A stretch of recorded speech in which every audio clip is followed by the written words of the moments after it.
Hey guys, hope everybody is doing well on this Thursday afternoon. It is Thursday, right? I'm kind of losing track of time here. When the tropics heat up, all of the other things in my life tend to compete with that. But let's get right to it and talk about what is going on. Let me show you first off, and at the bottom of the screen there, that is the 2 o'clock intermediate advisory. And all the graphics I have right now, advisory related graphics, are based either on the 2 p.m.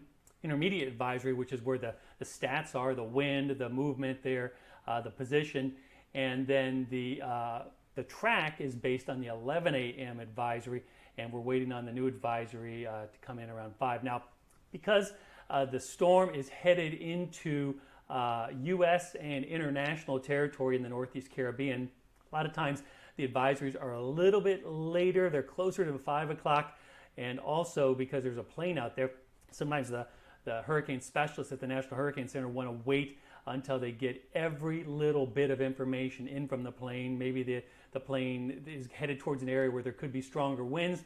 It could set the advisory threshold higher on the wind speed, things like that. So if we get it before like 4:56, 4:57, I'll be surprised, but not complaining here. So let's first off talk about our threats area, because that's the way I want to open these, is just kind of a cursory, an overview look at what's going on in the tropics and areas that are potentially threatened.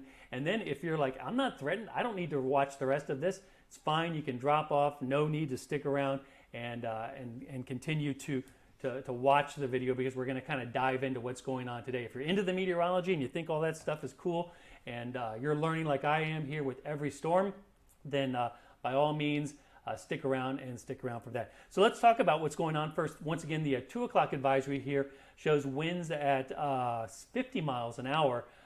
Fairly strong tropical storm in terms of wind speed, moderate speed there at 50 miles an hour, because it's up to 70 miles an hour. That's where you're at the upper end of tropical storm intensity. So let's talk about the potential threat areas here, and they mainly include the northeast portions of the Caribbean there. Once again, the tropical threat, this is a product that I've made. This isn't an official product, but it basically just implies what you might have to do to prepare for a strong tropical storm or even a hurricane, and that's when we get into the high category. And if it's actual, it means it's actually happening. Moderate means that we're going to have to watch very closely. We could be on the strong end of tropical storm, even a very, very low chance that we could get into hurricane thresholds. But moderate means pay close attention and do things that you would normally do in a tropical storm, which is secure loose objects. If you have a boat, secure the boat, things like that, things that blow around. Maybe check your flashlights for power outages, but we're not talking about a system that typically produces structural damage. That's when we get into the high category threat. So let's break it down here. First off, the low area here is in the Northeast Caribbean, and there's Guadeloupe there. There is a tropical storm watch, and that was as of 11 a.m. for Guadeloupe. So Guadeloupe and Dominica there in the low threat. But all the other islands in the Northeast Caribbean, the Northern Leeward Islands as they're called, under a moderate threat there, as well as BVI and the U.S. Virgin Islands there. Puerto Rico, as well as the Dominican Republic, although I think the threat is greater here on the northern coast of the Dominican Republic. Haiti right now a low threat, and all of these bigger islands here in the Greater Antilles, Hispaniola, as well as Puerto Rico, have a very significant threat for flash flooding once the system comes by.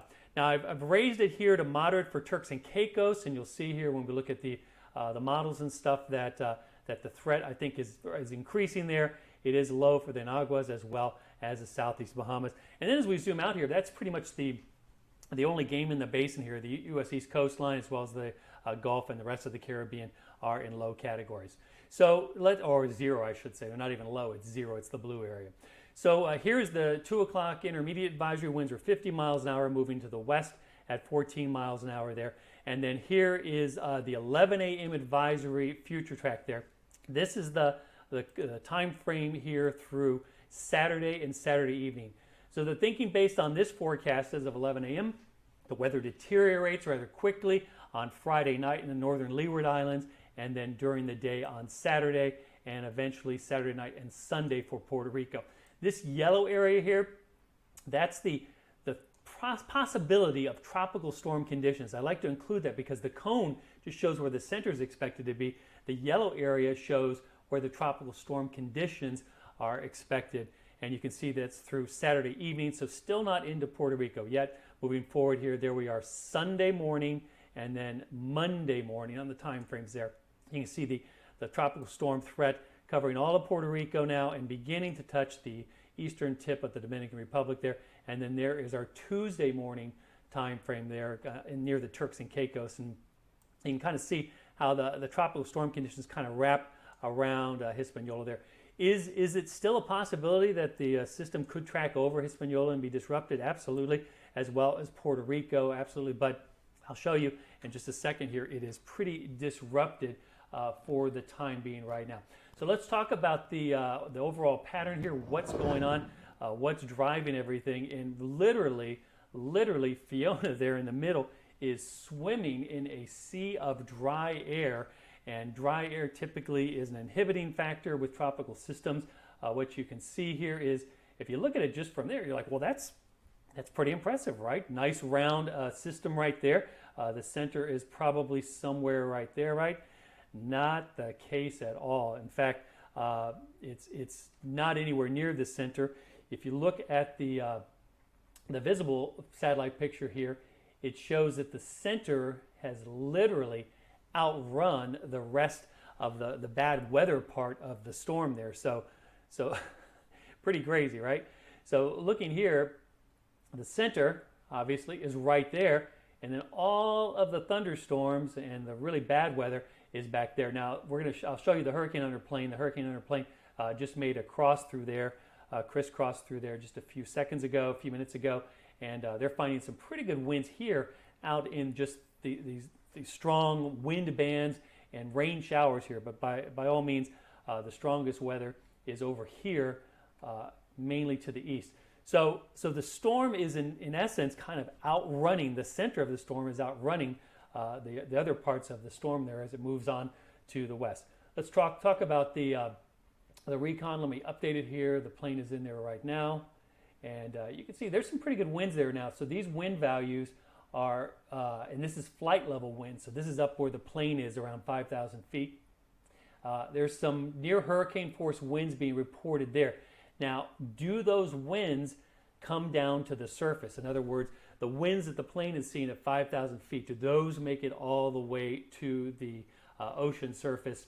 There is some equipment on the plane that shows those winds, if they're making it to the surface or not. I don't have that readily available, but this is something that the hurricane forecasters, now the specialists at the Hurricane Center, they're watching closely, plane information that's coming in, and they're going to decide if in fact the winds are strong enough and close enough near the surface here in this northeast quadrant to upgrade the intensity. Right now it's set at 45 knots or 50 miles an hour.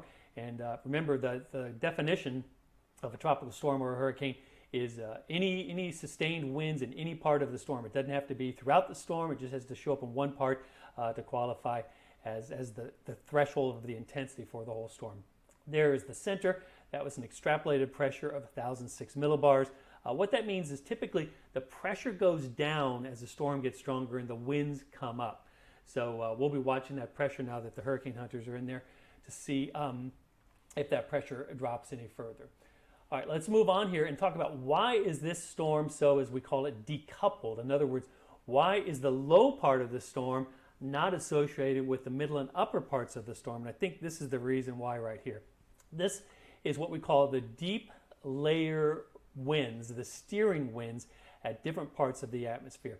Now, a very shallow system like Fiona's low-level center, that's being steered by these winds right here. And what you can see is that there's a high right here, so Fiona is going to the west for the time being. Remember, all these features will move in the atmosphere. There's another high up here over the eastern U.S. So basically, if this was not going to change and just stay like it is right now, then Fiona would just kind of work its way on around here like that. But we know that all that's going to change, so that's where our models come in and kind of tell us where Fiona's going to go. So this is the low-level winds steering Fiona to the west there, but the middle and upper-level winds, they are quite a bit weaker. And when I say that is, I mean the wind speeds aren't quite as strong. So the low part of Fiona is, in essence, racing away from the upper part, which is trying to keep up. Let me go back for a second to the satellite loop here, because it really kind of tells a lot that's going on here. Unless the thunderstorms can develop around or near that center, it is next to impossible. In the tropics, I never say impossible. It is next to impossible for this to strengthen a lot.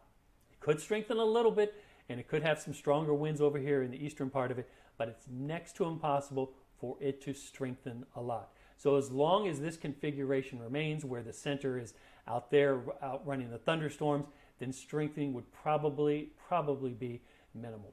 All right, let's talk about the forecast solutions here. This is kind of a cool product from Tomer Berg. I believe he's at the University of Oklahoma.